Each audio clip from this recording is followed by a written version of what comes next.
এই জন্য সারা বিশ্বে দেখবেন তরুণদেরকে ধ্বংস করার সমস্ত ষড়যন্ত্র চক্রান্ত চলছে। কিভাবে? পয়েন্ট নাম্বার 1, প্রথমত ইহুদি এবং খ্রিস্টান এই সভ্যতা আপনার সাথে যা করেছে তা হচ্ছে আপনাকে আপনার জীবনের উদ্দেশ্য থেকে তারা সরিয়ে দিয়েছে। এটা 1 নাম্বার কাজ তারা করেছে। আল্লাহ পাক কোরআনে বলেছিলেন, ওয়ামা খালাকতুল জিন্না ওয়াল ইনসা ইল্লা লিয়াবুদুন, আমি মানুষ এবং জিনকে শুধুমাত্র আমার ইবাদত করার জন্যই সৃষ্টি করেছি। তারা আপনাকে এই উদ্দেশ্য থেকে সরিয়ে দিয়েছে। এখনকার যুবক শ্রেণী আল্লাহর জন্য বাঁচে না, আল্লাহর জন্য মরে না। নো, এখনকার যুবক শ্রেণী টাকার জন্য বাঁচে, পদের জন্য বাঁচে, চাকরির জন্য বাঁচে, একটা মেয়ের জন্য বাঁচে। এখনকার যুবক শ্রেণী আল্লাহর জন্য বাঁচে না। ইল্লা মাশাআল্লাহ, অল্প কিছু ভাই আছে জানি, তাদের কথা আলাদা। এটা প্রথম কাজ সেটা করেছে, আপনাকে আপনার জীবনের উদ্দেশ্য থেকে সরিয়ে দিয়েছে। আমি 100% নিশ্চিতভাবে বলতে পারি, আপনি যে যুবককে জিজ্ঞাসা করবেন যে বাবা তোমার জীবনের উদ্দেশ্য কি, কেউই বলবে না আমার জীবনের উদ্দেশ্য জান্নাত। চ্যালেঞ্জ করলাম আমি, জিজ্ঞাসা করে দেখেন, কোন যুবক বলবে না আমার জীবনের উদ্দেশ্য জান্নাত, বলবে না। তার জীবনের উদ্দেশ্য চাকরি, অথবা একটা অ্যাফেয়ার, অথবা পলিটিক্যাল পাওয়ার, অথবা স্ট্যাটাস, অথবা জমি বাড়ি, অথবা গাড়ি। কারণ সমাজ এবং পরিবার তাকে এটাই শিক্ষা দিয়েছে, নিজের পায়ে দাঁড়াতে হবে বাবা তোমাকে। তো প্রথম যে কাজটা তারা করেছে সেটা হলো তারা আপনাকে আপনার জীবনের উদ্দেশ্য থেকে সরিয়ে দিয়েছে। 2 নাম্বার কাজ তারা যেটা করেছে সেটা হলো যে আপনার শারীরিক শক্তিটাকে তারা নষ্ট করেছে। প্রথমত, এখনকার যুবকদের শারীরিক শক্তি আর আমাদের চাচাদের শারীরিক শক্তির মধ্যে আকাশ পাতাল পার্থক্য আছে। এখানকার কোনো চাচার সাথে লড়াই করার ক্ষমতা তোমাদের নাই। তোমরা 3 জন মিলে একজন চাচার সাথে পারবা না ইনশাআল্লাহ, আমি বিশ্বাস করি এটা। আমার একজন আত্মীয় যিনি একটা প্রশাসনিক পদে আছেন, হার্ট স্ট্রোক করেছিলেন, আমি দেখতে গিয়েছিলাম। তিনি একসময় বাংলাদেশের পক্ষে অস্ত্র ধরেছিলেন। যখন একটা সীমান্তে লড়াই হয়েছিল বাংলাদেশের সাথে অন্য একটা নাফ নদীর ওখানে, তিনি বিডিআরে ছিলেন, যেটাকে আমরা বিডিআর বলি। আমি যখন তাকে দেখতে গিয়েছি আমি বলেছিলাম যে না আপনি তো দুর্বল হয়ে যাচ্ছেন। তিনি আমাকে বলেছিলেন যে তুমি এখনো আমার সাথে পারবে না, তুমি এখনো আমার সাথে পারবে না। আগেকার মানুষদের যে শক্তি, ফিজিক্যাল স্ট্রেংথ, এটা তোমাদের মধ্যে নাই। তোমরা কি বুঝতে পারো? এটা ওরা করেছে। কিভাবে জানো? তোমাদের জীবনযাত্রার রুটিনটা তারা চেঞ্জ করে দিয়েছে। তোমরা এখন ঘুমাও 12টা, 1টা, 2টা, 3টায়, আর ওঠো ওই যে 10টা, 11টা, 12টায়। তোমরা আর রাসূলের সুন্নাহ অনুযায়ী চলো না। আমাদের চাচারা ঘুমাতেন 9টায়, ওই যে ভোর 4টায় উঠতেন, তাহাজ্জুদ পড়তেন, তারপরে নামাজ পড়তেন, মাঠে কাজ করতে যাইতেন। তাদের যে ফিজিক্যাল স্ট্রেংথ, এটা তোমাদের মধ্যে নাই। যদি আবারও মুক্তিযুদ্ধ হয়, তোমরা কিছুই করতে পারবে না দেশের জন্য। ওটা পেঁচার পারে লাভ নাই যে সোনার প্রজন্ম তৈরি করতেছে, এগুলো বোগাস কথাবার্তা। বিশ্বাস না হয় একটা মাঠে 10 পাক রাউন্ড দেওয়ান না সবাইকে, একটা মাঠে নিয়ে যান, 10 পাক দৌড়াতে লাগায় দেন, দেখেন কয়জন দৌড়াতে পারে। তোমাদের শারীরিক শক্তি ওরা নষ্ট করে দিয়েছে। এটা একটা, তোমাদের রুটিনটা ওরা চেঞ্জ করেছে। তোমাদের হাতে ধরিয়ে দিয়েছে smartphone, laptop, internet, facebooking, youtubing, সারা দিন সারা রাত ওই মোবাইলের পিছনেই বসে আছে। আমি শহরের ছেলে তো, আমি তো আরো ভালো জানি আপনাদের চাইতে। রাস্তায় হাঁটি, মাথা উপরে তুলে হাঁটে না, মাথা নিচের দিকে তুলেই হাঁটে। কার সাথে ধাক্কা লাগছে, কার সাথে কি হচ্ছে টেরই পায় না। শারীরিক শক্তি তোমাদের নষ্ট করেছে। আর আরেকটা কাজ তারা করেছে, আমরা যে খাবার খাই সেই প্রত্যেকটা খাবারের মধ্যে তারা এমন কিছু পয়জন ঢুকিয়ে দিয়েছে যার মধ্য দিয়ে এমন জটিল জটিল রোগ ব্যাধির সৃষ্টি হচ্ছে, যেটা আগের 50-100 বছর আগে ছিল না। বিশ্বাস না হলে আপনি চেক করে দেখেন। এখন যত খাবার তোমরা খাও, বাইরের খাবার, ম্যানুফ্যাকচার্ড খাবার, এই প্রতিটা খাবার তোমাদের শরীরের জন্য ক্ষতিকর। যা খাচ্ছ বাইরের ম্যানুফ্যাকচার্ড, এই যে ড্রিঙ্কসগুলো খাচ্ছ, এই যে ফুডগুলো খাচ্ছ, ফাস্ট ফুড খাচ্ছ, এই যে হোটেলগুলোতে খাচ্ছ, হাইজেনিক কোনো খাবারই তোমরা খাচ্ছ না। অথচ আমাদের এই চাচাদের দিকে তাকিয়ে দেখো, তারা সব দেশি জিনিসপত্র খেয়ে খেয়ে বড় হয়েছেন। ওই সময় ফ্রেশ বাতাস, ফ্রেশ খাবার, এখনও তারা স্ট্রং। আর তোমার এই 30 বছর বয়সে, আমার এই 30-25 বছর বয়সে আমরা ওটা করতে পারছি না। এটা এমনি এমনি হয়নি, এটা ওদের চক্রান্ত ছিল, যাতে করে মুসলিম উম্মার তরুণ প্রজন্মকে তারা ধ্বংস করতে পারে। মুসলিম উম্মার তরুণ প্রজন্ম সেই জাজবা রাখে না। 1 নাম্বার তোমাদের জীবনের উদ্দেশ্য থেকে সরিয়েছে, 2 নাম্বার তোমাদের খাবারের অভ্যাস চেঞ্জ করেছে, 3 নাম্বার তোমাদের এই শারীরিক সক্ষমতা নষ্ট করেছে, 4 নাম্বার তোমাদের শিক্ষা ব্যবস্থাকে সে ধ্বংস করেছে। কথাটা ভালো করে শোনো, তোমাদের শিক্ষা ব্যবস্থাকে তারা ধ্বংস করেছে। কিভাবে? তুমি 25 বছর এই সেকুলার লাইনে পড়াশোনা করবা, 25টা সূরা তুমি শিখতে পারবা না, ইম্পসিবল। তুমি 25 বছর এদিকে পড়াশোনা করেছো, কিন্তু 25টা হাদিস তোমার জানা নাই, 25 জন সাহাবীর নাম তুমি বলতে পারবে না, তুমি রাসূলুল্লাহ সাল্লাল্লাহু আলাইহি ওয়াসাল্লামের জীবনী কখনো পড়ে দেখো নাই, ছুঁয়েও দেখো নাই, তার স্ত্রীদের নাম তোমার জানা নাই, 10 জন জান্নাতি সুসংবাদপ্রাপ্ত সাহাবীর নাম তোমার জানা নাই, কিন্তু তুমি এদিকে science, arts, commerce, physics, chemistry, biology, হাবি জাবি সব পড়ে শেষ করেছো, ইসলামের বেসিক নলেজ তুমি অর্জন করো নাই। এটা ওদের চক্রান্ত ছিল, শিক্ষা ব্যবস্থা দিয়ে তোমাদেরকে ইসলাম থেকে সরিয়ে দেয়া, এবং তারা সেখানে 100% সফল। এগুলো নিয়ে কথা বলার সময় যেহেতু আমাদের নাই, আমরা যেহেতু আমাদের ওই যে হাত বাঁধা আমিন টামিন এইসব নিয়ে আমরা যে মারামারি কাটাকাটির মধ্যে আছি, এটাই হচ্ছে আমাদের বড় জিহাদ আমাদের, তাই না? এই জায়গায় কাজ করা উচিত ছিল।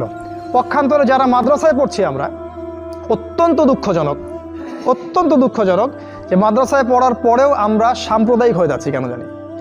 নিজের বুঝ, নিজের দল, নিজের মাযহাব, নিজের তরিকার বাইরে আমরা আর চিন্তা করতে পারছি না। ইসলাম যে একটা প্রশস্ত সাগর, এখানে যে কত কি আছে এটা আমাদের জানা হচ্ছে না। একই সাথে কোরআন সুন্নাহ হাতে থাকার পরেও আমরা বিশ্বকে চ্যালেঞ্জ করতে পারছি না। আল্লাহ পাক বলেছেন, কোরআন আমি তোমার উপর নাজিল করেছি তিবিয়ানান লিকুল্লি শাই, এটা প্রত্যেকটা বিষয়ের ব্যাখ্যা। কিন্তু কোরআন থেকে আমরা পৃথিবীর সবকিছু এখন ব্যাখ্যা করতে পারি না। কোরআন দিয়ে আমরা অর্থনীতি ব্যাখ্যা করতে পারি না, আমরা রাজনীতি ব্যাখ্যা করতে পারি না, আমরা শেষ জামানাকে ব্যাখ্যা করতে পারি না, কিন্তু কোরআন আমাদের হাতে আছে, ঘরে আছে। মাদ্রাসায় পড়ছি, কিন্তু মাদ্রাসায় পড়ে ইংরেজি জানছি না, আইসিটি জানছি না, বিশ্ব সম্পর্কে জানছি না, অর্থনীতি জানছি না, এমনকি ইসলামের ইতিহাসও জানছি না। তাহলে এখানেও কিছু সমস্যা থেকে গেছে। এটা দ্বিমুখী শিক্ষা ব্যবস্থা চলছে, এটার একমুখীকরণ প্রয়োজন ছিল, যেটা হয়নি বিগত 50, 60, 70 বছরে। আর আগামী তো অল্প সময় বাকি আছে, এখন এটার জন্য আর চেষ্টা করেও কোনো লাভ হবে আমার মনে হয় না, আল্লাহু আ'লাম বিসওয়াব। এটা 4 নাম্বার কাজ তারা করেছে, এডুকেশন সিস্টেমকে দিয়ে তোমাদের ভিতরটাকে ধ্বংস করে দিয়েছে। 5 নাম্বার, তারা তোমাদেরকে দুনিয়ার মোহে ব্যস্ত রেখেছে। 5 নাম্বার, দুনিয়াটাকে এত সুশোভিত করে তোমাদের সামনে তুলে ধরেছে, মনে হচ্ছে এই দুনিয়াই সব কিছু। আর এই দুনিয়া পূজারী কোনো যুবক ছেলেকে দিয়ে আপনি আল্লাহর পথে কোনো খেদমত আশা করতে পারেন না, কারণ ওর পুরো চিন্তাটা দুনিয়া কেন্দ্রিক। সকালবেলা ঘুম থেকে উঠেও চিন্তা করে দুনিয়া, রাতে ঘুমানো পর্যন্ত। আলহাকুমুত তাকাসুর, আল্লাহ পাক বলেছেন, হাত্তা জুরতুমুল মাকাবির, যতক্ষণ না তোমরা কবরে পৌঁছাচ্ছ ততক্ষণ এই প্রাচুর্যের প্রতিযোগিতায় লিপ্ত আছো। দুনিয়ার সুশোভিত, এই যে দেখবে দুনিয়ার যত মোহ, এটা তোমার সামনে সহজলভ্য করা হয়েছে। অল্প টাকা দিন এত জিবি কিনুন, মাত্র এত টাকা দিন এত কিছু কিনুন। ফোন করছে মেয়ে, আপনার সাথে রিসিভ করছে, মানে নারী, এই যে অনলাইন, এই যে ইন্টারনেট, পর্নোগ্রাফি, ব্লু ফিল্ম, হারাম অ্যাফেয়ার্স, এই যে বয়ফ্রেন্ড গার্লফ্রেন্ড, এগুলোকে আপনার সামনে এত সহজলভ্য করে দিয়েছে যে একটা যুবক ছেলে চাইলেই জেনা করতে পারে। তুমি যদি চাও এখনই জেনা করতে পারবে, কেউ তোমাকে বাধা দিবে না। তোমার সামনে জেনাকে এত সহজ করা হয়েছে, তুমি চাইলে এখনই মদ খেতে পারবে, কেউ তোমাকে বাধা দিবে না। আর মদের তো লাইসেন্স দেওয়া আছে আমাদের দেশে, পতিতালয়গুলোর লাইসেন্সও দেওয়া আছে, কেউ তোমাকে বাধা দিবে না। এটা এত সহজ কেন করে দেয়া হলো? অথচ মদ যদি উমর রাদিয়াল্লাহু আনহুর সময় কেউ পান করত, তাকে 80টা বেত্রাঘাত করা হতো। কেউ যদি জিনা করতো ওই সময়, তাহলে প্রকাশ্যে ওকে 100টা বেত্রাঘাত করা হতো। কোনো বিবাহিত ব্যক্তি যদি জিনা করত, তাকে রজম করে হত্যা করা হতো। কেউ যদি কোনো ব্যক্তিকে অন্যায়ভাবে হত্যা করত, তাকেও কেসাস করা হতো, হত্যা করা হতো। এগুলো তুমি আর দেখবে না। এখন তুমি দেখবে সমস্ত পাপ সহজলভ্য হয়ে গেছে। এটা এমনি এমনি হয়নি, তারা করেছে তোমার জন্যে, যাতে তোমার ভিতরের ঈমানটা চলে যায়। কারণ পাপী হৃদয় নিয়ে তুমি আল্লাহর পথে দাওয়াত ও জিহাদ করতে পারবে না। কদ আফলাহা মান যাক্কাহা ওয়া কদ খাবা মান দাসাহা, যে পবিত্র হয়েছে সে সফল, আর সে ধ্বংস হলো যার ভিতরটা কলুষিত হয়ে গেছে। তোমার ভিতরটা কলুষিত হয়ে গেছে, তোমার ভিতরে কোনো রকম চেতনাই নাই আল্লাহর পথে দাওয়াতের এবং জিহাদের, এটা ধ্বংস করে ফেলা হয়েছে। কারণ পাপ করতে করতে করতে করতে তোমার ভিতরে কালিমা লেপন হয়ে গেছে। কারণ তুমি দিনে একটা বারো আল্লাহকে বলো না আস্তাগফিরুল্লাহ ওয়া আতুবু ইলাইহি। খেয়াল করে দেখবা কোরআন তেলাওয়াত শুনে তোমার চোখ দিয়ে কখনো পানি পড়ে না। কখনো কি খেয়াল করেছো যে কোরআন তেলাওয়াত তোমার সামনে দিনরাত করা হচ্ছে, তোমার চোখ দিয়ে এক ফোঁটা পানি বের হচ্ছে না? কেন বের হচ্ছে না? কারণ তোমার ভিতরে সেই পরিশুদ্ধ হৃদয়টা নাই, তাসকিয়া নূরটা নাই, পাপ দিয়ে ভর্তি হয়ে গেছে। 6 নাম্বার, নারীকে তোমার সামনে সহজলভ্য করা হয়েছে। নারী মেয়েদেরকে তোমার সামনে এমনভাবে উপস্থাপন করা হয়েছে ল্যাংটা করে। রাসূল সাল্লাল্লাহু আলাইহি ওয়াসাল্লাম বলেছিলেন যে শেষ জামানায় 2 শ্রেণীর মানুষ আসবে যাদেরকে আমি এখনো দেখি নাই। এক শ্রেণী হচ্ছে নিসাউন কাসিয়াতুন আরিয়া মুইলাতুন মামিলাত, মানে এমন এক শ্রেণীর মেয়ে বের হবে শেষ জামানায় যারা কাপড় পরেও ন্যাংটা হয়ে থাকবে। ভাষাটা ভালো করে বোঝেন, কাপড় পরেও তারা নগ্ন হয়ে থাকবে। আমার মনে হয় না এটার ব্যাখ্যা করার দরকার আছে। কাপড় পরবে কিন্তু কাপড়ের সব কিছুই, ভিতরে সব কিছু আপনি দেখতে পারবেন, বুঝতে পারবেন কোন অঙ্গ কতটুকু উঁচু নিচু, কোনটা কি। এখন এমন ড্রেস বাইরে থেকে ভিতরে সব দেখা যায়, কাঠামোকে সেটাও দেখা যায়। এমনকি এমন বোরখা বের হয়েছে এখন যেটা পরার পরেও দেখবেন যে তার ফিজিক্যাল সমস্ত স্ট্রাকচার বোঝা যায়। এই যে নারীরা বের হবে এটা রাসূল আগেই বলেছিলেন। একটা হাদিস আপনাদেরকে বলি, নবী সাল্লাল্লাহু আলাইহি ওয়াসাল্লাম আরও বলেছেন যে এই মাসিহুদ দাজ্জালের সবচেয়ে শেষ অনুসারী হবে এক শ্রেণীর নারী, এক শ্রেণীর নগ্ন নারী যাদেরকে তার স্বামী বাবা পিতা ঘরে রাখতে চাইবে কিন্তু তারা ঘরে থাকবে না, তারা বাঁধন ছিঁড়ে বের হয়ে চলে যাবে বাইরে। আবার বুঝাই, শেষ জামানায় মাসিহুদ দাজ্জালের অনুসারী হবে এক শ্রেণীর নারী যাদেরকে তাদের পিতা স্বামী ভাই ঘরে রাখতে চাইবে, তারা ঘরে থাকবে না। আপনি কি বুঝতে পারছেন তারা কারা?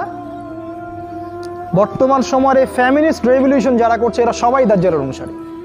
দাজ্জাল যখন বের হবে এরা সবাই তাকে অনুসরণ করবে, অবশ্যই করবে। একটা কোভিড-19 যদি সবাইকে একমুখী করে ফেলতে পারে, দাজ্জালের ফিতনা যে কত ভয়ঙ্কর হবে সেটা চিন্তাই করতে পারবেন না আপনি।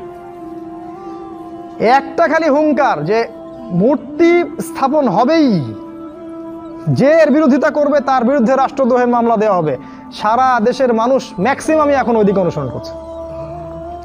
এই যদি অবস্থা, তাহলে দাজ্জাল যখন বের হবে তখন যে কোটি কোটি মানুষ তাকে অনুসরণ করবে না এটা কি কোনো গ্যারান্টি আছে?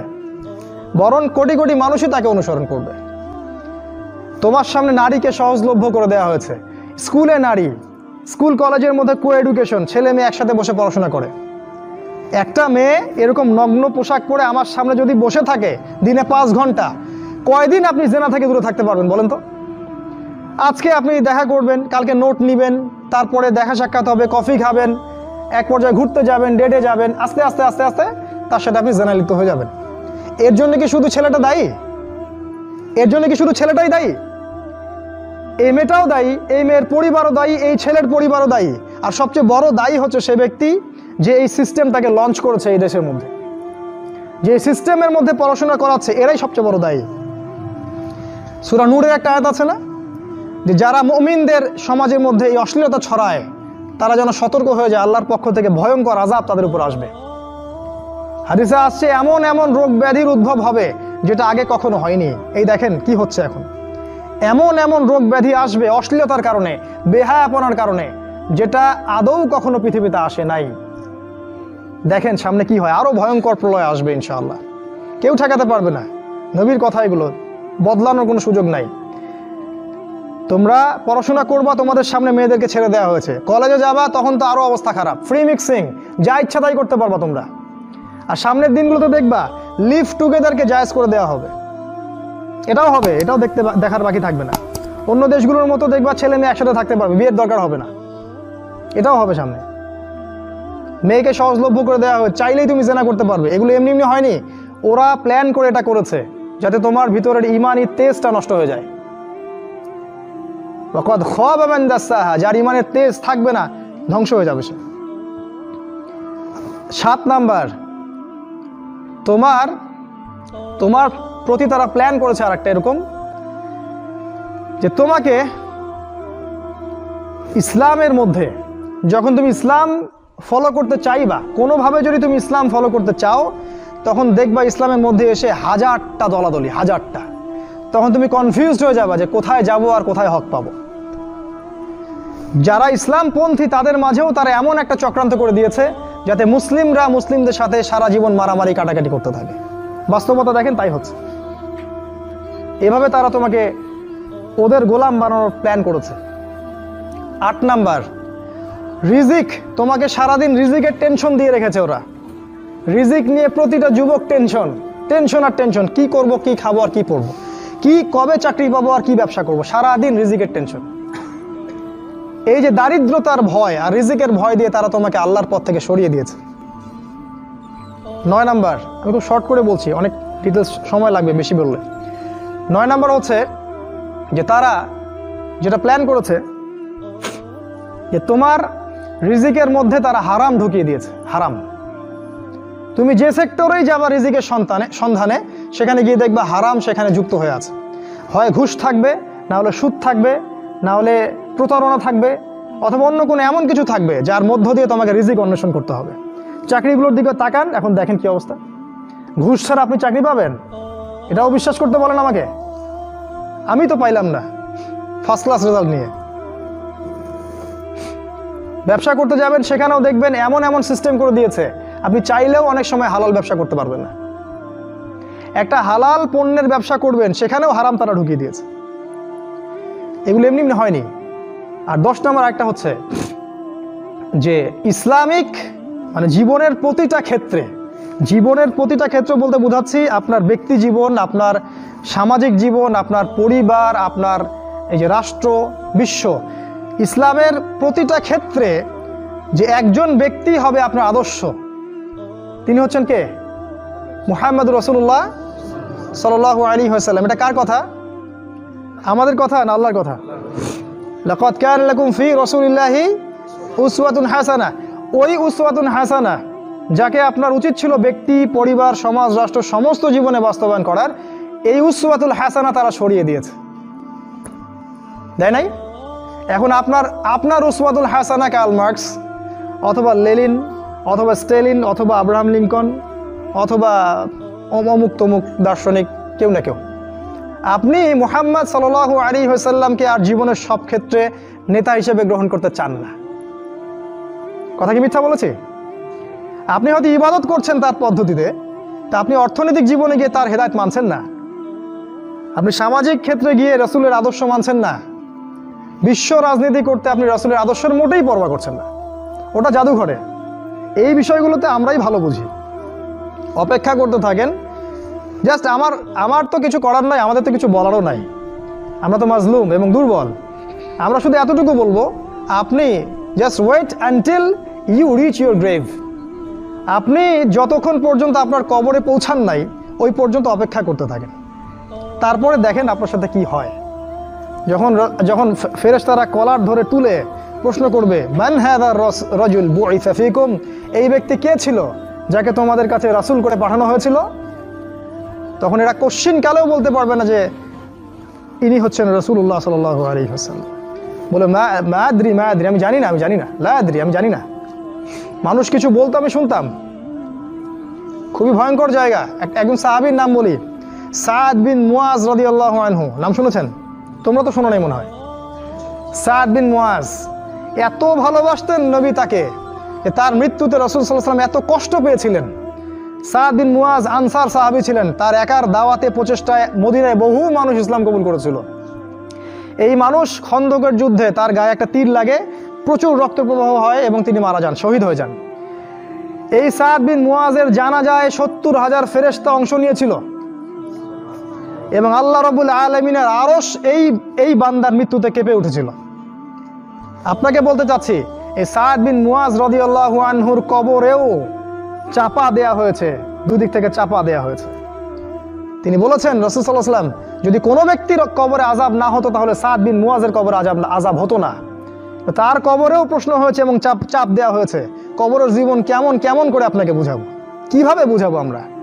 আমাদের বুঝানোর কোনো ক্ষমতাই নাই। আজকে আপনি রাসূলের আদর্শকে পরোয়া করছেন না। কাল যখন আপনাকে রেখে আসা হবে ওই যে বিসমিল্লাহি আলা মিল্লাতি রাসূলিল্লাহ বলে, তখন বুঝবেন যে রাসূলের মিল্লাত কাকে বলে।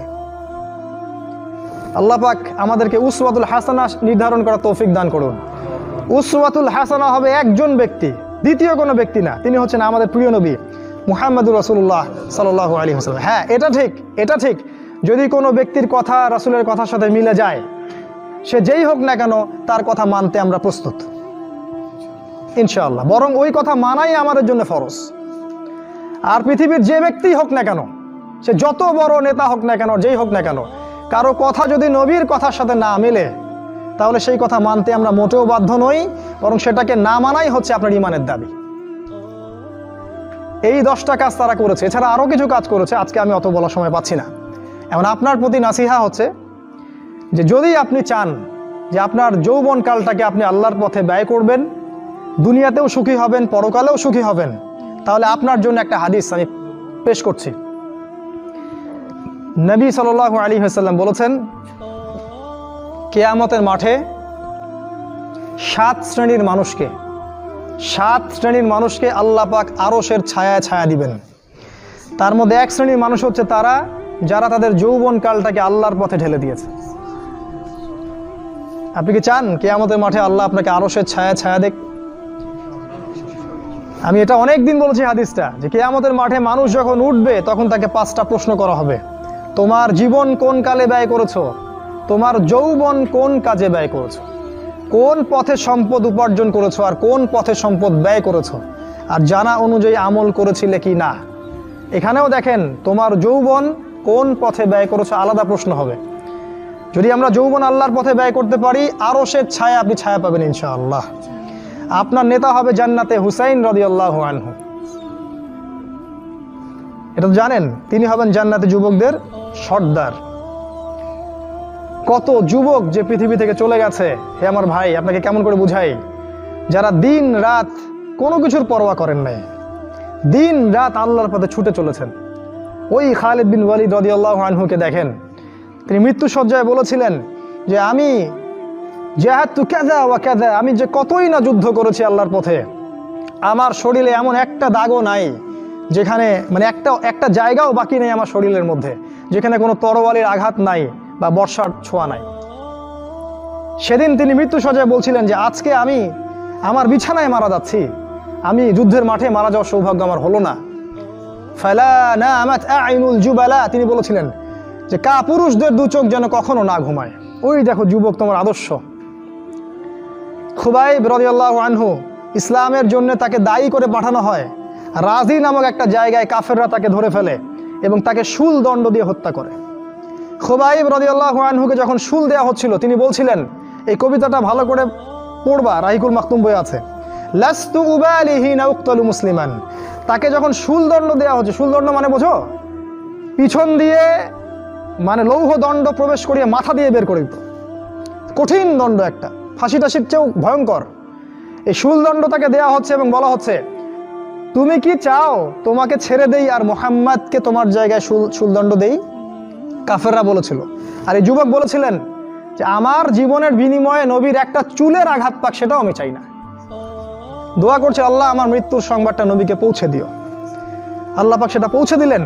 রাসূল মদিনা থেকে খবর পেয়ে গেলেন যে খুবাইবকে হত্যা করা হয়েছে। তিনি তখন কবিতা আবৃত্তি করছিলেন যে লাস্তু উবালি হিনা উক্তালু মুসলিমান, আমি কোনো পরোয়াই করি না যখন আমাকে মুসলিম হিসেবে হত্যা করা হচ্ছে। আলাই জামিন কানা লিল্লাহি মাসরাই, আমাকে যেদিকেই পাশ ফেরানো হোক না কেন সেটা আল্লাহর জন্যই।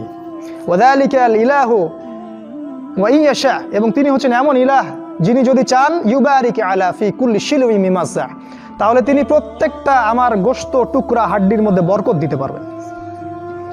এই কবিতা বলতে বলতে তার জান চলে যায়। এই যে তোমার আদর্শ, কখনো ভেবেছো তাদেরকে নিয়ে? তারা তোমাদের সুপার হিরো। আজকে ফ্যান্টাসির জগতে সুপার হিরো খুঁজে বেড়াও তোমরা রাসূলের আদর্শ গ্রহণ করার সৌভাগ্য হলো না। খালিদ বিন ওয়ালিদকে দেখতে পারলে না। ওমর ইবনুল খাত্তাব এমন বীর, যার সামনে 10 জন 15 জন কিছুই না, তরোয়াল নিয়ে বের হয়েছেন নবীকে হত্যা করবে। প্রতিমধ্যে শুনলেন কি, তার বোন ভগ্নিপতি ইসলাম কবুল করেছে। চললেন বোন আর ভগ্নিপতিকে আগে মারবো, তারপর নবীকে। সেখানে গিয়ে শুনলেন কোরআন তেলাওয়াত করা হচ্ছে, কান লাগিয়ে শুনলেন কি তেলাওয়াত করা হচ্ছে। জিজ্ঞাসা করলেন কি তেলাওয়াত করছো? তারা বলল যে আমরা কিছুই তেলাওয়াত করছিলাম না।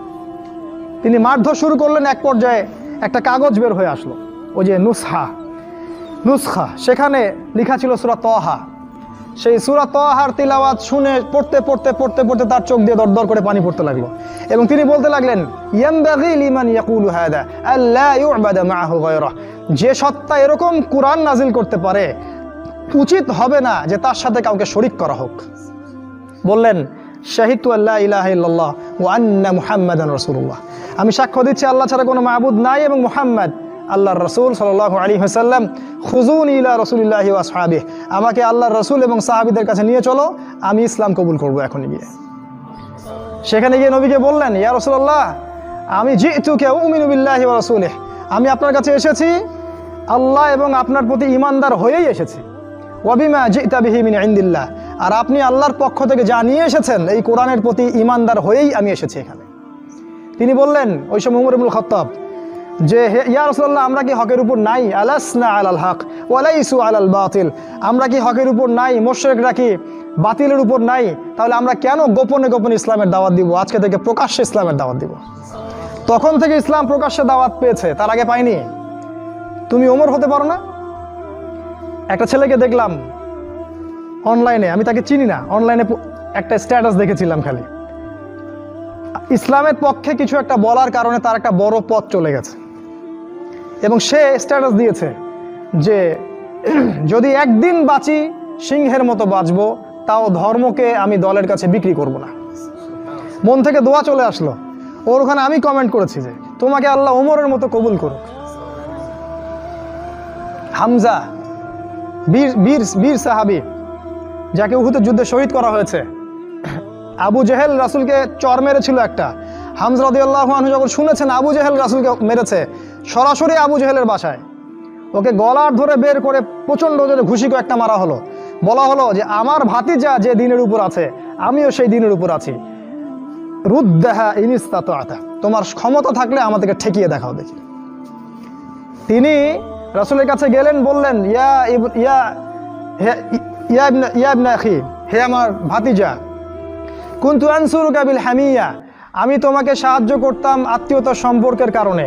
আলানা আনসুরুকা লিল ইসলাম, আজকের দিন থেকে আমি ইসলামের জন্য তোমাকে সাহায্য করব। আশহাদু আল্লা ইলাহা ইল্লাল্লাহ ওয়া আন্নাকা রাসূলুল্লাহ, আমি সাক্ষ্য দিলাম যে আল্লাহ ছাড়া কোনো ইলাহ নাই, তুমি আল্লাহর রাসূল।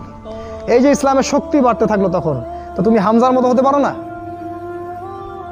হামজা রাদিয়াল্লাহু আনহু উহুদের যুদ্ধে যখন করছিলেন, তার সামনে কোনো কাফের মুশরিক টিকতে পারে নাই। আমি তোমাকে বলিনি যে অস্ত্র নিয়ে এখন বের হয়ে যাও, কথা অন্যদিকে নিয়ে যাবা না, কথাটা অন্যদিকে ঘুরাবা না। এখন তো মিডিয়ার যুগ, কথা অন্যদিকে মানুষ ঘুরায় খুব সহজে। আমি বলেছি তোমার এই চেতনাটা নাই, তুমি হামজার মতো চেতনা ধারণ করতে পারো না, উমরের মতো চেতনা ধারণ করতে পারো না। অসংখ্য সাহাবী ছিলেন এরকম। মুসআব বিন উমাইর এত ধনী সাহাবী ছিলেন, যার আতরের খুশবু ছিল আরবের সবচেয়ে দামি আতরের খুশবু। ইসলাম কবুল করে সব ছেড়ে দিলেন, এক পোশাকে তাকে কবর দেওয়া হয়েছে উহুদের মাঠে। মানে তাকে যখন শহীদ করা হয়, তার দেহের মধ্যে এতগুলো তরবারির দাগ ছিল তুমি কল্পনাও করতে পারবে না। এই সাহাবীকে রাসূল সাল্লাল্লাহু আলাইহি ওয়াসাল্লাম যখন দাফন করলেন, তাকে দাফন করার জন্য কোনো কাফন পাওয়া যাচ্ছিল না, ঘাস দিয়ে তাকে দাফন করা হয়েছে। এই হলো মুসআব বিন উমাইর রাদিয়াল্লাহু আনহু। কত সাহাবী চলে গেছেন এমন দুনিয়া থেকে, কত বীর যোদ্ধা চলে গেলেন পৃথিবী থেকে, কিন্তু আজ পর্যন্ত তোমাদের এই আদর্শগুলো তোমরা অর্জন করতে পারলে না। তোমরা এখনো সেই পশ্চিমা সভ্যতার গোলক ধাঁধায় পড়ে আছো। ওই ইহুদি, ওই খ্রিস্টান, ওই দাজ্জালের অনুসারীরা যা শিখাচ্ছে তাই শিখছো, যা গিলাচ্ছে তাই গিলছো, মিডিয়া যা দেখছো তাই বিশ্বাস করছো। আল্লাহ পাক তোমাদের সবাইকে যেন ইসলামের দিকে হেদায়েত দান করেন, ফিরিয়ে নিয়ে আসেন, আল্লাহুম্মা আমিন। কয়েকটা পয়েন্ট খালি আকারে বলছি, কি করবা তুমি এখন। এক নাম্বার, তুমি তোমার জীবনের উদ্দেশ্যটাকে ফিক্স করো।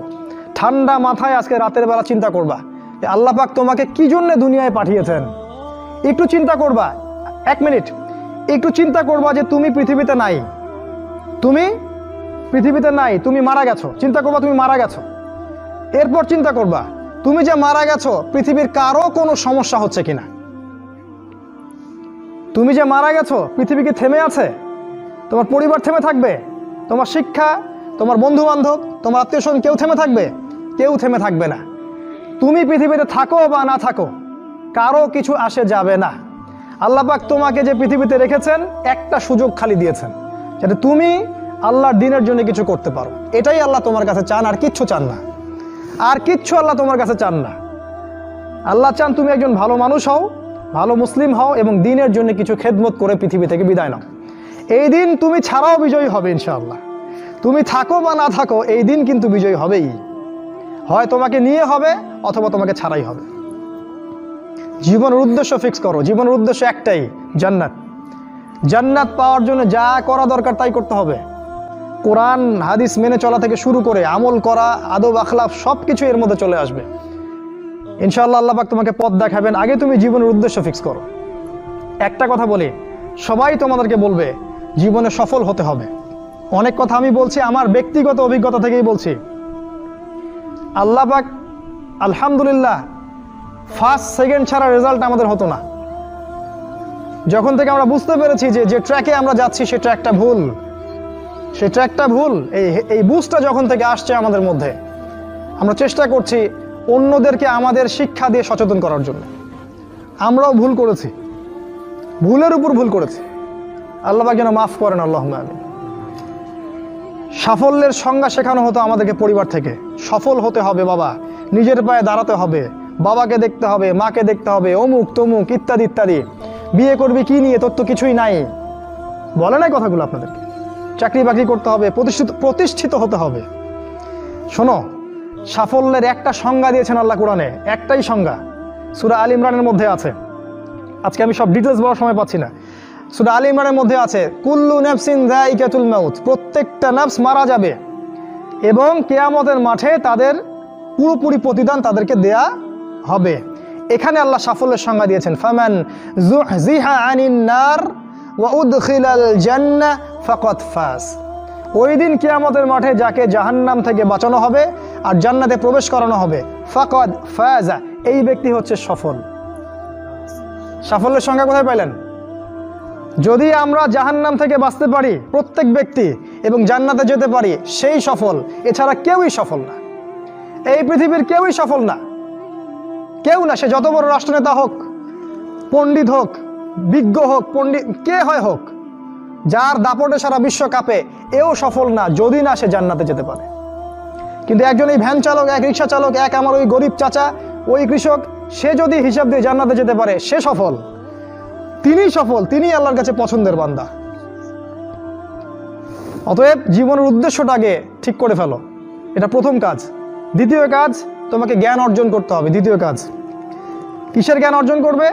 যে জ্ঞান তোমাকে আল্লাহর দিকে নিয়ে আসবে সেই জ্ঞান অর্জন করতে হবে। কোন কোন সাবজেক্ট পড়তে হবে তোমাকে প্রথমত কোরআন পড়তে হবে, তেলাওয়াত করা শিখবে, অর্থ জানবে, আরবি ভাষা শেখার চেষ্টা করো, কোরআনের আদেশ মানো, নিষেধগুলো ছেড়ে দাও এবং কোরআনের দাওয়াত মানুষের কাছে পৌঁছে দাও। কোরআনের দাওয়াত মানুষের কাছে পৌঁছে দাও এবং কোরআনের বিধান বাস্তবায়নের জন্য আল্লাহর পথে চেষ্টা করো।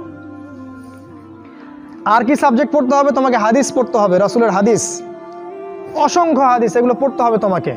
আর কি পড়বে? ইসলামের ইতিহাস তোমাকে পড়তে হবে। ইসলামের ইতিহাস জানবে না তাহলে হীনমন্য জাতি হবে। তুমি জানবেই না তোমার এই বাপ দাদারা ছিল সিংহ পুরুষ, তুমি এটা জানবেই না। তোমার শেকড় যে এত সিংহ পুরুষ দিয়ে ভর্তি, এটা তুমি জানোই না। এই জন্য হীনমন্যতায় ভোগো, মনে হয় যে আমাদের কেউ নাই, আমরা এতিম। জি না, আমরা এই বিশ্ব শাসন করেছি 100 বছর আগেও। এই 100 বছর আগেও এই পুরো বিশ্ব আমাদের হাতে ছিল। এখন যা দেখছো এরকম অতীত এরকম ছিল না। একটা ওমরের হুঙ্কারে সারা বিশ্ব কেঁপে যাইতো। এক আলী রাদিয়াল্লাহু আনহু যদি জিহাদের মাঠে হুঙ্কার দিতেন, সমস্ত কাফের হৃদয় একদম দরদর করে কাঁপতে থাকতো। আমাদের সিংহ পুরুষ বাবারা দাদারা এরকম ছিলেন। আমরা এত হীনমন্য জাতি ছিলাম না। আজকে আমরা আমাদের পরিচয় ভুলে গেছি। ইতিহাস পড়তে হবে তোমাকে।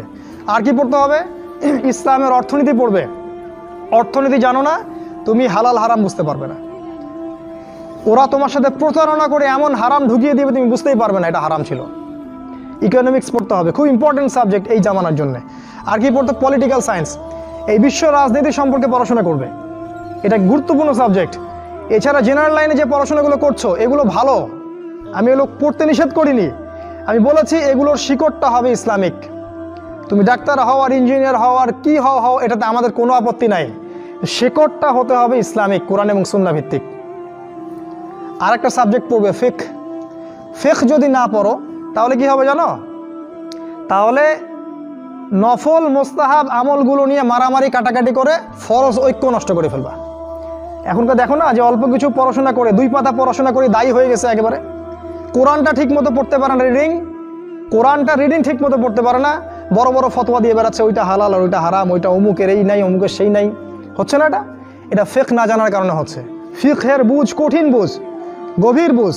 এই জন্য ইমাম আবু হানিফা থেকে শুরু করে যত ফকিহ ছিলেন সবাইকে ভক্তি শ্রদ্ধা সম্মান করতে শিখো। ফিকহটা অনেক কঠিন একটা জিনিস। আমরা তো এখানে সমালোচনা বেশি করতে চাই, এটা ঠিক না। এই ফিকহের জ্ঞান না থাকলে তুমি কোনটা ফরজ, কোনটাকে বেশি গুরুত্ব দেওয়া লাগবে, কোনটা নফল, কোনটাকে মুস্তাহাব, কোনটা ওয়াজিব পর্যায়ের, কোনটা সুন্নতে মুআক্কাদা, কোনটা কি সব বুঝতে পারবে না। আর না বুঝতে পারলে তুমি কি করবা, যে বিষয়ে ছাড় দেয়া যেত সেটাকে ছাড় না দিয়ে তুমি বড় বড় জিনিসগুলোকে ভেঙে ফেলবা। খেয়াল করে দেখবেন ছোট ছোট মাসআলাগুলোকে নিয়ে, যেগুলো ইখতিলাফি মাসআলা, যেগুলো নিয়ে সাহাবায়ে কেরামদের মধ্যে দ্বিমত ছিল, এগুলোকে নিয়েই বাংলাদেশে শত শত দল হয়ে গেছে। হয় নাই? কোনো দল কি বলেছে আল্লাহ নাই? কোনো দল বলে যে রাসূল নাই, কোরআন নাই, আমাদের কেবলা আলাদা, এটা বলে? সবার আল্লাহ এক, রাসূল এক, কেবলা এক, কোরআন এক, সুন্নাহ এক, সব এক। তাহলে এতগুলো দল কেন হলো? ওই যে সংকীর্ণ মানসিকতা এবং এই ফিকহের বুঝ না থাকার কারণে হয়েছে। তাই ফিকহটা পড়বে, না হলে তোমার দ্বারা উপকার না হয় উম্মার ক্ষতি হয়ে যাবে। তোমার দ্বারা উপকার না হয় উম্মার ক্ষতি হয়ে যাবে। আর 2-1টা সাবজেক্ট বলছি। জিও পলিটিক্স, ভূ রাজনৈতিক প্রেক্ষাপটটা পড়তে হবে তোমাকে। এর সাথে একটা সাবজেক্ট অবশ্যই পড়বে, রাসূলুল্লাহ সাল্লাল্লাহু আলাইহি ওয়াসাল্লামের জীবনী। এই কয়েকটা সাবজেক্ট পড়তে পারো, শেষ জামানায় ইনশাআল্লাহ আল্লাহ পাক তোমার হাতে পতাকা দিবেন এবং তুমি আল্লাহর দ্বীনের পতাকা বহন করবে ইনশাআল্লাহ। জ্ঞান নাই, কিচ্ছু করতে পারবে না। যদি তুমি জ্ঞান অর্জন করতে না পারো, তুমি বাতিলের মোকাবেলা করতে পারবে না। এখনকার যুদ্ধটা অস্ত্রের যুদ্ধ না, এখনকার যুদ্ধ জ্ঞানের যুদ্ধ। তুমি ওদের সাথে অস্ত্রের যুদ্ধ করে পারবে না। এখনকার যুদ্ধটা জ্ঞানের যুদ্ধ। ওটাও আসবে সামনে, যখন ইমামুল মাহদী আসবেন, সারা বিশ্ব জুড়ে মালহামা শুরু হবে, তখন মহাযুদ্ধ। এই ফিজিক্যাল স্ট্রেংথ নিয়ে, মেন্টাল স্ট্রেংথ নিয়ে, ইমানের স্ট্রেংথ নিয়ে পারবে না। জ্ঞান অর্জন করো, কারণ রাসূল সাল্লাল্লাহু আলাইহি ওয়াসাল্লামকে প্রথম আল্লাহ আদেশ করেছেন ইকরা, পড়ুন পড়ুন পড়ুন। জ্ঞান নাই, সমাজ সংস্কার করতে পারবে না। এটা 2। 3 নাম্বার হচ্ছে জ্ঞান অনুযায়ী আমল করতে শেখো। দ্রুত যতটুকু জানলা আমল করতে শেখো। আগামীকালের জন্য ফেলে রাখবে না। আজকে যা শিখেছো আজকে আমল করো। রাসূলের সুন্নাহগুলোকে গুরুত্ব দিয়ে করো। যেখানে ইসলাম প্রশস্ততা দিয়েছে সেখানে প্রশস্ততা প্রদর্শন করো, যেখানে প্রশস্ততা নাই সেখানে ওটাই মেনে চলো। ইসলাম একটা প্রশস্ত রিলিজিয়ন, এখানে অনেক কিছু প্রশস্ততা আছে। সেই প্রশস্ত ইসলাম ফলো করো, আমলগুলো করো। প্রতিদিন 5 ওয়াক্ত সালাত মসজিদে জামাতের সাথে পড়তে হবে। যখন তুমি রমাজান মাস পাবে, সওম রাখতে হবে। জাকাতের সম্পদ আসলে জাকাত দিবে। মানুষের সাথে ভালো আচরণ করতে শিখো, উম্মাহকে ঐক্যবদ্ধ করতে শিখো। কোরআনের জ্ঞান অর্জন করো, সুন্নাহর জ্ঞান অর্জন করো এবং জানা অনুযায়ী আমল করে তুমি তোমার নিজের ভিতরে একটা পরিবর্তন নিয়ে আসো। পবিত্র হওয়ার চেষ্টা করো, সব পাপ থেকে তওবা করে ফিরে আসো। রাসূলের সুন্নাহগুলোকে গুরুত্ব দাও। A to Z, বাথরুমে যাওয়া থেকে শুরু করে তোমার জীবনের প্রতিটা ক্ষেত্রে নবীজির সুন্নাহগুলোকে তোমার উপর বাস্তবায়ন করো। নিজের উপর সুন্নাহ নাই, তুমি সমাজে সুন্নাহ বাস্তবায়ন করতে পারবে না। 3 নাম্বার। 4 নাম্বার, আদর্শ পরিবার গড়ে তোলো। আদর্শ পরিবার গড়ে তোলার জন্য তোমাকে তাড়াতাড়ি বিয়ে করতে হবে। তোমার সামর্থ্য আছে, শারীরিক মানসিক সামর্থ্য আছে, রুজির একটা ব্যবস্থা আছে, বিয়ে করে ফেলো, দেরি করবে না। বিয়ে করে ফেলো, দেরি করবে না। আমি বলছি অবশ্যই অবশ্যই তোমার শারীরিক সামর্থ্য থাকতে হবে, মানসিক সামর্থ্য থাকতে হবে, অর্থনৈতিক সামর্থ্য থাকতে হবে, একটা মেয়ের রেসপন্সিবিলিটি নেওয়ার সামর্থ্য থাকতে হবে। সামর্থ্য হয়ে গেলেই তুমি বিয়ে করে ফেলবে, আর কোনো দিকে দেখার দরকার নাই। এমনকি তোমার যদি একাধিক বিয়ে করার সামর্থ্য থাকে সেটাও তোমাকে করতে হবে। যার একাধিক বিয়ে করার সামর্থ্য আছে সে যদি না করে সেটাই তার জন্য গুনার কাজ। জি, এই কথাগুলো বলার সাহস পায় না অনেকে, এই কথাগুলো বলার সাহস হয় না, আলেমদেরই হয় না। 2টা বিয়ে করলে মানুষ আবার কি মনে করবে, আমার মনে হয় চরিত্রের সমস্যা ইত্যাদি ইত্যাদি। আরে বোকা, তাহলে কোরআনের মধ্যে 4টা বিয়ের কথা আসলো কেন? আল্লাহ পাক কি এমনি এমনি আয়াত নাজিল করলেন নাকি? আল্লাহ পাক খুব ভালো করেই জানেন ছেলেদের চেয়ে মেয়েদের সংখ্যা বেশি হবে। অনেক ছেলে মারা যাবে, মেয়েরা সমাজে বেঁচে থাকবে। কত অসংখ্য এতিম মেয়ে সমাজে পড়ে আছে, অসংখ্য বিধবা মেয়ে সমাজে পড়ে আছে। ওদের দায়িত্ব নিতে হবে না? কে নিবে ওদের দায়িত্ব? যদি ছেলেরা দায়িত্ব না নেয় কে দায়িত্ব নেবে? ওই মেয়েগুলা কি সমাজের প্রজাপতি হয়ে থাকবে? ওরা কি পতিতালয়ের সম্পত্তি হবে? ওদের অধিকার নাই? এখানে অধিকার দিলে আমরা চরিত্র খারাপ হয়ে যায়। আর এদের সাথে তোমরা সারা দেশে এবং বিশ্বে জেনা করে বেড়াচ্ছ, এগুলাতে চরিত্র খারাপ হয় না। একটা ছেলে বিয়ে করার পরেও 10টা মেয়ের সাথে পরকীয়া করে, এটাতে চরিত্র খারাপ হয় না। কিন্তু যদি আরেকটা বিয়ে করে তখন সমাজের মানুষ তাকে বাঁকা চোখে দেখা শুরু করে। এটা জাহিলিয়াত, এটা পুরো সম্পূর্ণ মক্কার জাহিলিয়াত চলছে। দ্রুত বিয়ে করো, বিয়ে করে আদর্শ পরিবার গঠন করবে। পরিবারটা এত শক্তিশালী হবে যে পরিবারের ভিতর যেন কোনো রকম শিরক, কোনো বেদাত, কোনো কুফর, কোনো হারাম ঢুকতে না পারে। পারবে না ইনশাআল্লাহ? ইনশাআল্লাহ। 5 নাম্বার, তোমার সন্তানদেরকে মানুষ করে যাও। কালকে তুমি থাকবে না, তোমার সন্তানরা বেঁচে থাকবে। এক একটা সন্তান, এই যে বাচ্চাগুলোকে এমনভাবে বড় করতে হবে যাতে এরা আগামী দিনের ওমর হয়, আগামী দিনের হামজা হয়, আগামী দিনের খালিদ বিন ওয়ালিদ রাদিয়াল্লাহু আনহু হতে পারে ইনশাআল্লাহ। নিজে কি করেছি, সারা জীবন বৃথা চলে গেল। নিজের সাথে যা হয়েছে হয়েছে, বাচ্চাদের সাথে আর রিস্ক নেবেন না। বাচ্চাদেরকে ধ্বংস করবেন না আল্লাহর ওয়াস্তে। ওদেরকে আল্লাহর পথে দিয়ে দিন, দিন শেখান, কোরআন শেখান, হাদিস শেখান, ডিনামাইট করে গড়ে তোলেন। 7 নাম্বার, হালাল রিজিক অন্বেষণ করো তোমরা। রিজিকটা যত ছোট পেশা হোক না কেন, যদি হালাল হয় অবশ্যই সেটাই উত্তম। আর যত বড় পেশা হোক না কেন, যদি হারাম হয় সেটা তোমার জন্য জাহান্নামে যাওয়ার কারণ হবে। অনেক বড় পদ আছে কিন্তু সেখানে ঘুষ আছে, সুদ আছে, প্রতারণা আছে, সেখানে যাবে না। আল্লাহর ওয়াস্তে সেখান থেকে দূরে থাকো। আর তুমি যদি কৃষক হয়ে থাকো, তোমার রুজির মধ্যে হালাল থাকে, তুমি কৃষিকাজ করেই সংসার চালাও, কোনো সমস্যা নেই ভাই, কোনো সমস্যা নাই। লজ্জার কিছু নাই, অপমানের কিছু নাই। তুমি আল্লাহর কাছে প্রিয় বান্দা। আল্লাহ পাক বলেছেন, ইন্নাল্লাহা তাইয়্যিব লা ইকবালু ইল্লা তাইয়্যিব। আল্লাহ পাক পবিত্র, পবিত্র রিজিক ছাড়া তিনি গ্রহণ করেন না। সারা জীবনের ইবাদত কবুল হবে না যদি আপনার রিজিকের মধ্যে হারাম থাকে। কিচ্ছু করার নাই, নবীর কথা পাল্টাতে পারবেন না। সারা জীবন সুদ ঘুষ খেয়ে বছর বছর হজ উমরা করবেন আর হাজি সাহেব লকব লাগাবেন, ওইসব করে লাভ নাই আল্লাহর কাছে, কোনো লাভ নাই। ওইরকম হজ আবু জেহেলও করতো, আবু জেহেল হজ করতো এরকম। ওইসব হজ উমরা আল্লাহ পাকের কাছে দেখায় লাভ নাই। রিজিক হতে হবে পিওর, পরিশুদ্ধ, যেটা খুব ডিফিকাল্ট। এই জন্য আপনাকে নাসিহা করছি, কৃষিভিত্তিক অর্থনীতির দিকে চলে আসেন। কৃষিভিত্তিক অর্থনীতি, এটা আপনার জন্য ভালো হবে ইনশাআল্লাহ। আর ব্যবসা ভিত্তিক, কটা বললাম? 7, 8, আর 2-3টা বলে শেষ করছি। 8 নাম্বার হচ্ছে শারীরিকভাবে শক্তিশালী থাকতে হবে। এর জন্য আপনাকে নিয়মিত ব্যায়াম করতে হবে, নিয়মিত ফিজিক্যাল এক্সারসাইজ বলেন, জিম বলেন, অন্যান্য যে বিষয়গুলো আছে এগুলো আপনাকে করতে হবে। যে খাবারগুলো আপনি খাবেন, প্রত্যেকটা খাবার বিশুদ্ধ কিনা অবশ্যই পরীক্ষা করে খাবেন। এমন কোনো খাবার খাবেন না যে খাবার প্রস্তুত করেছে ওরা, অর্থাৎ ওরা, বুঝতে পারছেন কারা? কারণ ওদের খাবারের মধ্যে এমন কিছু থাকে যেটা আপনাকে আস্তে আস্তে আস্তে আস্তে ধ্বংস করে দিবে। এত ক্যান্সারের রোগী আগে ছিল, এত ডায়াবেটিসের রোগী আগে ছিল, এই যে প্রেশার, হাবি জাবি, স্ট্রোক এগুলো আগে ছিল না। এগুলো রোগ আগে ছিল না। বিগত এই 50 বছরে দেখবেন এমন এমন সব রোগ এত বেশি বেশি করে বাসা বেঁধেছে যে আমাদের প্রজন্মের পর প্রজন্ম ধুকে ধুকে মারা যাচ্ছে। অতএব খাবারের ব্যাপারে সচেতন থাকবেন। এমন খাবার গ্রহণ করবেন না যে খাবারটা বিশুদ্ধ না, যে খাবারটা ম্যানুফ্যাকচার, সেটা গ্রহণ করবেন না। মানে মানুষ ওই কলকারখানায় তৈরি করেছে এমন খাবার খাবার খাবেন না। নিজে খাবার উৎপাদন করে খান, নিজে চাষ করে খান, খাঁটি জিনিস খুঁজে খুঁজে খাবেন। আল্লাহর ওয়াস্তে এটা নসিহা করছে এই কারণে, আপনি প্রচণ্ড অসুস্থ হয়ে যাবেন যদি আপনি ওদের খাবার খান। আজকে বুঝতে পারবেন না, যখন হবেন তখন আমার কথা বুঝতে পারবেন। এটা কত বলো? 8, 9 নাম্বার, মুসলিম উম্মাহ। আর 2টা বলে শেষ করি। 9 নাম্বার হচ্ছে মুসলিম উম্মার মাঝে এই যে বিভক্তি চলছে, আপনি বিভক্তিটাকে দূর করে একটা জায়গায় নিয়ে আসার চেষ্টা করেন। কিভাবে করবেন? নতুন একটা দল খুলতে হবে না। আপনি যদি একটা প্রতিষ্ঠান করে থাকেন, একটা ফাউন্ডেশন করে থাকেন, একটা সংগঠন করে থাকেন, যেটাই করে থাকেন, আপনি যদি এতটুকু নসিহা গ্রহণ করেন যে হ্যাঁ, এই শতদা বিভক্ত এই উম্মার প্রত্যেকেই আমার ভাই, সে যে মাযহাবই হোক আর যে তরিকাই হোক, সে আমার ভাই, সেও মুসলিম, আমিও মুসলিম, তার সাথে আমার কিছু বিষয়ে হয়তো দ্বিমত আছে, কিন্তু এই না, তার মানে এই না যে সে কাফের আর আমি মুশরিক, সে কাফের আর আমি মুসলিম, এমন নয়। প্রত্যেকেই আমার ভাই। প্রত্যেকটা দলের মধ্যে যদি ভালো ভালো কিছু পান, সেই ভালোটুকু আপনি গ্রহণ করেন। আপনি দেখবেন প্রতিটা দলের মধ্যেই ভালো না কিছু আছে, আছে না? নাকি নাই? সবই খারাপ? প্রত্যেকটা ইসলামপন্থী দলের মধ্যেই ভালো কিছু না কিছু অবশ্যই আছে। সেই ভালোটাকে আপনি নিয়ে নেন, ব্যাস হয়ে গেল।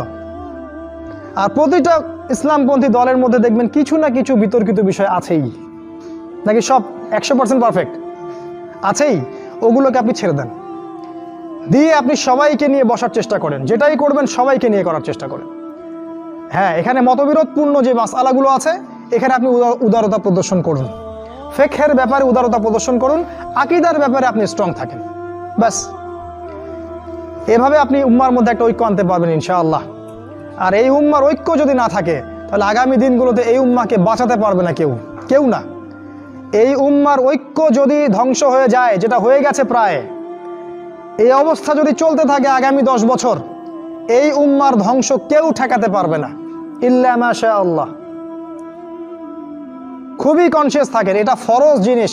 ওয়াতাসিমু বিহাবলিল্লাহি জামিআ, আল্লাহ পাক বলেছেন আল্লাহর রজ্জু একসাথে শক্ত করে ধরো, এটা আল্লাহর আদেশ। আর যেটা আল্লাহর আদেশ সেটা ফরজ। আপনার জোরে আমিন বলা ফরজ নয়, পায়ে পা লাগানো ফরজ নয়, রফুল ইয়াদাইন করা ফরজ নয়, আপনারা যে আরো জিকিরের তরিকাগুলো বের করেছেন এগুলো ফরজ নয়, এগুলো গুরুত্বপূর্ণ হতে পারে, সুন্নাহ, ফরজ নয়। ওয়াতাসিমু এটা ফরজ, আল্লাহর রজ্জু সব শক্ত করে একসাথে ধরে থাকো, এটা ফরজ। আপনি ফরজটাকে ছেড়ে দিয়ে সুন্নাহ ধরতে পারেন না। যদি ধরেন তাহলে আপনার নির্বোধ, আপনি বোঝেন না যে কোনটাকে বেশি গুরুত্ব দিতে হবে। অতএব উম্মার ঐক্যের জন্য কাজ করুন, যারা ঐক্যের জন্য কাজ করছে ওদেরকে সহযোগিতা করুন। আপনার সময় থাকলে সময় দেন, মেধা থাকলে মেধা দেন, অর্থ থাকলে অর্থ দেন, অথবা দোয়া করে সহযোগিতা করুন। যেভাবে পারেন আপনি তাদেরকে সহযোগিতা করুন। লাস্ট আরেকটা হচ্ছে, আপনাকে আল্লাহ পাক যে সময়টুকু দিয়েছেন এই যৌবনের, এই দুনিয়ার জীবনের, আল্লাহর দ্বীনের দাওয়াত আপনি প্রচার করেন। আপনার মধ্যে যতটুকু এলেম কালাম আছে, বাল্লিগু আন্নি ওয়ালাউ আয়াহ, একটা আয়াতও যদি জানো আমার পক্ষ থেকে প্রচার করে দাও। প্রতিটা দিন আপনি আল্লাহর পথে দাওয়াতের জন্য নেমে পড়েন। ফুল টাইম দায়ী হতে বলছি না আমি, পার্ট টাইম দায়ী হয়ে যান। প্রতিটা দিন কিছু না কিছু সময় আল্লাহর দ্বীনের জন্য ব্যয় করেন। মসজিদে বসেন, তালিম করেন, লোকজনকে নামাজের দিকে ডাকেন, আল্লাহর পথে সময় দেন। আপনি যারা দ্বীনের পথে কাজ করছে ওদেরকে হেল্প করেন, নিজে দাওয়াতি কাজ করেন, আপনার সেক্টরে দাওয়াতি কাজ করেন, নিজের মধ্যে, নিজের বন্ধু মহলে, পরিবারে, আপনার আত্মীয় স্বজনের মধ্যে দাওয়াত দিতেই থাকেন। শোনে শুনুক, না শুনুক নাই, কথা বোঝেন নাই, শুনুক বা না শুনুক আপনি দাওয়াতি কাজ করতেই থাকেন। ইনশাআল্লাহ এই 10টা কাজ যদি আপনারা যুবকরা করতে পারেন, আমি আশাবাদী ইনশাআল্লাহ আগামী দিনগুলোতে আপনিই হবেন ইমামুল মাহদির সৈনিক ইনশাআল্লাহ।